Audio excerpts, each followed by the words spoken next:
At 9 a.m. on Friday, the 3rd of February 2017, just as my assistant, Sam, had settled at her desk, booted up her computer, and taken her first sip of espresso, the telephone rang. I was outside on the Bramble Hill farm driveway, preparing to exercise Molly in the early morning sun. My Cocker Spaniel had woken up in a particular frisky mood, so much so that she'd knocked over my girlfriend Sarah's favourite Ladro vase in the hallway, and she needed to run off some excess energy. UK Pet Detectives, said Sam, picking up the phone. Can we help? I really hope so, replied a glum male voice. Our cat Rusty has gone missing. We've looked everywhere, but there's no sign of her. We've hit a brick wall, really, so we thought we'd give you guys a call. Tim was a graphic designer who lived in the Hertfordshire city of St Albans with his physiotherapist girlfriend, Jasmine. They were saving hard for a deposit for a 2-bedroom house, but in the meantime were renting a modest first-floor apartment in a quiet cul-de-sac. The couple shared a love of cats, and had gladly welcomed little Rusty into their lives, a black, white and copper rescue moggy, with almond-shaped eyes and a long fluffy tail.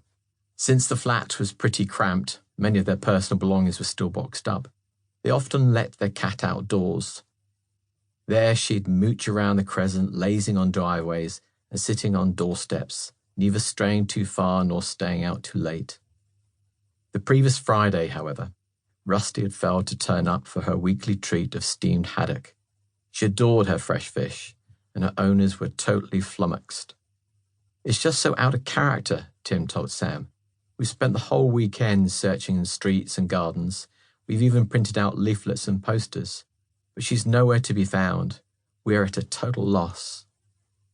I'm so sorry to hear that, said Sam, who, being a cat owner herself, genuinely felt their pain. Leave it with me. I'll have a word with my boss and I'll get back to you. She promptly bounded over to the large sash window and yanked it up.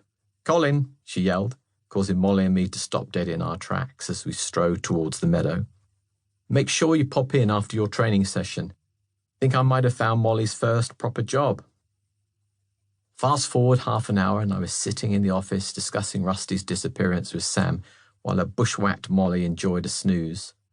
I felt my pulse quicken as my colleague reiterated her conversation with Tim and outlined the missing pet's circumstances. If our inaugural cat-seeking assignment was to be a success, the search conditions had to be as favourable as possible, and this seemed to tick all the boxes.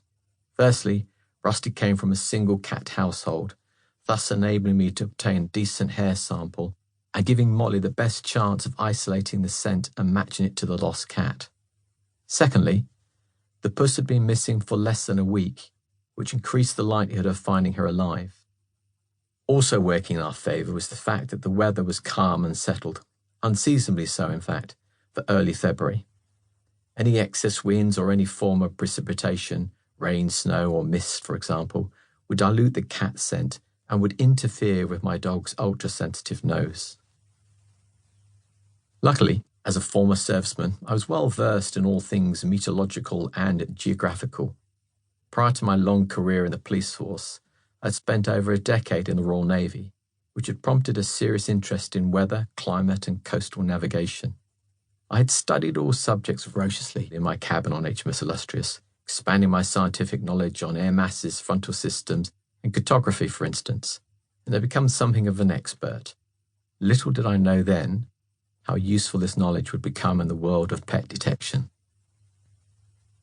In December 2016, Molly had completed an intensive period of scent recognition training at a Milton Keynes-based charity, Medical Detection Dogs. And since then, she and I had staged countless practice scenarios at my Bramble Hill Farm HQ, honing our skills in preparation for our first real-life search for a missing cat. I'd been quietly confident that Molly and I had attained the required level of competence, but it was only when I'd sent some video footage of our training to the experts at MDD that we'd finally been given the green light.